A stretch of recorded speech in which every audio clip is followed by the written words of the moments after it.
Nah, sebetulnya saya mau cerita. Sebetulnya kisah ini itu adalah pengalaman pribadi. Kenapa sampai akhirnya kita ambil tema membangun kebersamaan. Nah, beberapa waktu yang lalu kami bepergian, dan kami menginap di satu hotel, dan kebetulan di hotel itu juga ada beberapa teman kami. Ya, ada beberapa teman kami, ada beberapa keluarga. Nah, pada waktu seperti biasa kan di hotel itu kan pagi ada breakfast, ya kita makan pagi.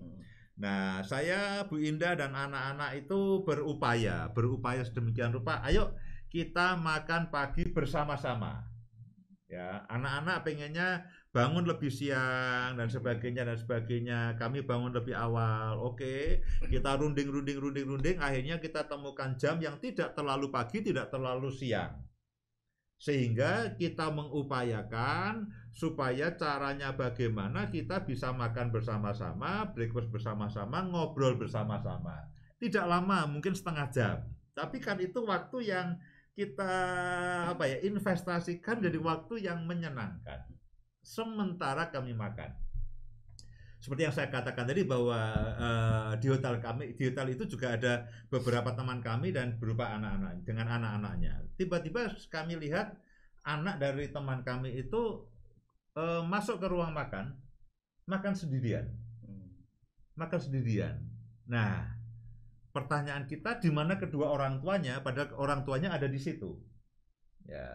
Nah, kita tidak tahu, mungkin orang tuanya punya kepentingan sendiri, punya kegiatan, punya keasikan sendiri. Nah, dari situ saya belajar. Sayang itu seandainya waktu yang setengah jam itu lalu dimanfaatkan. Ya, tapi ini anak sendirian di tengah-tengah hotel lalu kayak orang hilang gitu, celingo gitu, kan tidak enak.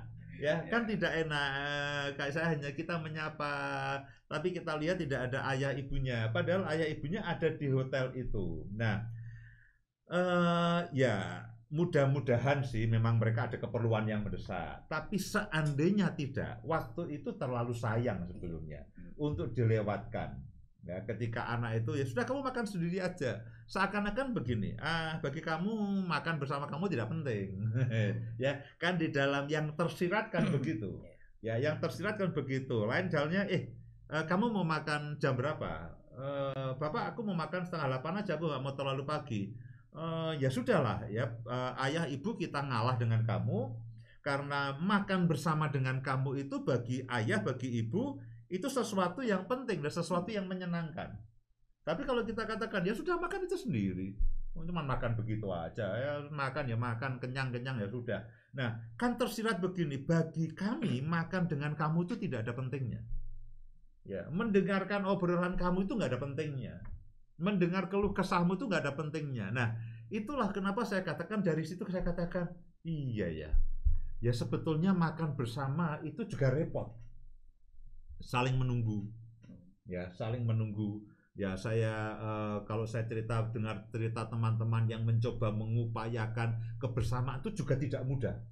Itu tidak mudah, itu repot. Ya kadang-kadang ada yang nunggu 1 tahun, 2 tahun, 3 tahun, ada yang berkelahi dahulu supaya bisa bersama-sama, ada yang ngambek dahulu supaya bisa bersama-sama. Memang untuk menjaga dan membangun kebersamaan itu sejujurnya tidak mudah, tapi itu penting.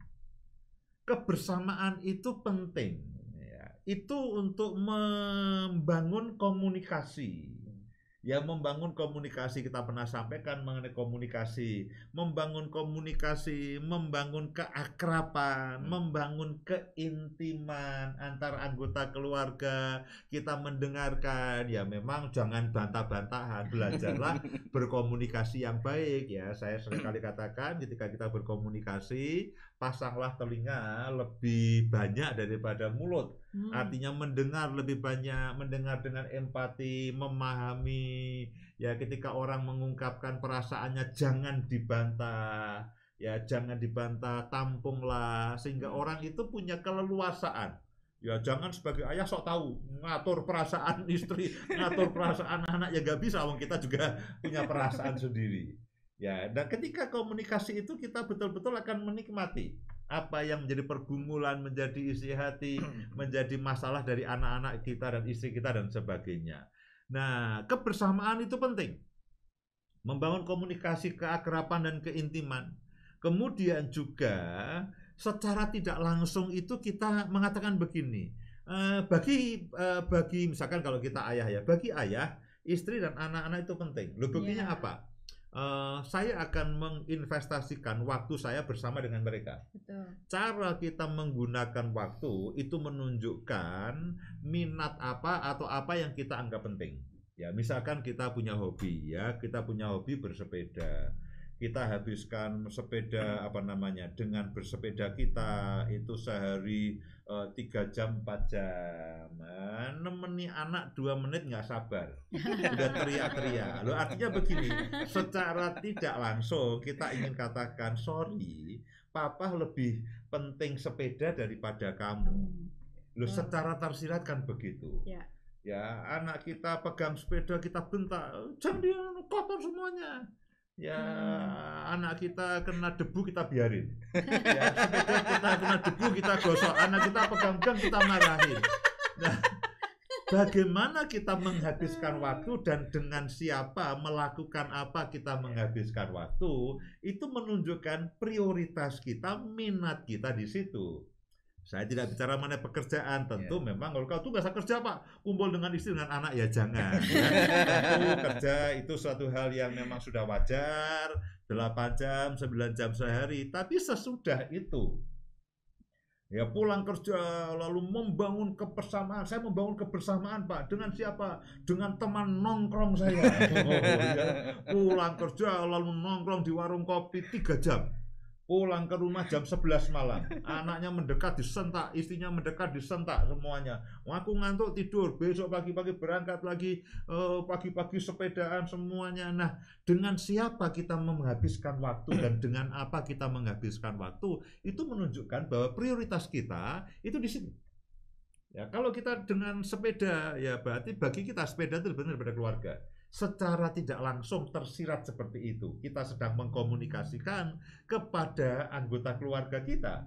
Kalau kita punya ya teman teman ngerumpi langganan dari satu kafe ke kafe yang lain, itu penjelajah kafe setiap malam, setiap hari, lalu pagi sepedaan, hobi dan sebagainya. Lalu waktu untuk keluarga itu tidak ada. Sedangkan kita menghabiskan dan mengupayakan, bahkan kita berkorban untuk membangun kebersamaan dengan yang lainnya.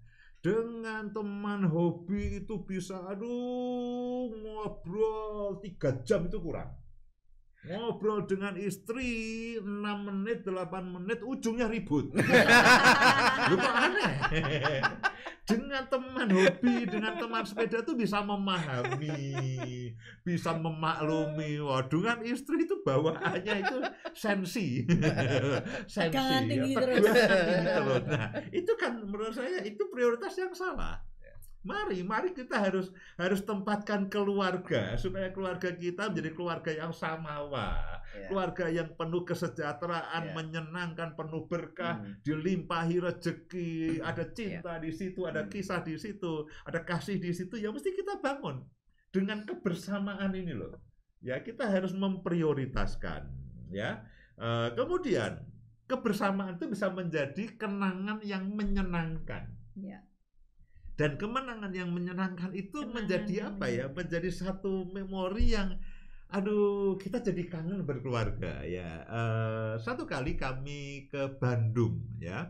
Pada waktu itu kami naik mobil bersama-sama. Nah, ini zaman mungkin 10 tahun yang lalu. Jadi kami bawa bekal. Ya, kami bawa bekal karena saya ingat dulu mama saya tahun 80-an, tahun 75-an itu kalau pergi itu selalu bawa bekal ya. Tidak ada rumah makan, jadi lalu di pinggir sawah bawa bekal, makan ayam goreng dan sambal di situ. Ya, nah saya kangen begitu. Lalu ketika kami ke Bandung, udah nggak usah jajan ya, kita bawa bekal dari rumah itu, makan kita bawa sarden ya, bawa sarden. Lalu ketika mendekati daerah Jawa Barat itu kan banyak gunung-gunung, banyak sawah, waktu sudah lapar, nah kita cari tempat yang kosong, kita menepi, kita makan di situ sampai sekarang. anak saya itu masih ingat memori itu, dan masih ingat lauk yang kita makan, sarden. Ya, nasi putih, sarden dan sambal. Nah, itu kenangan yang menyenangkan, yang menjadi pengikat bagi kita semuanya. Dan ada banyak, ya, ada puluhan, ada belasan, bahkan ratusan memori itu yang menyenangkan. Nah, kita ini kan memang ya keluarga. Nah, ya itu yang harus kita bangun.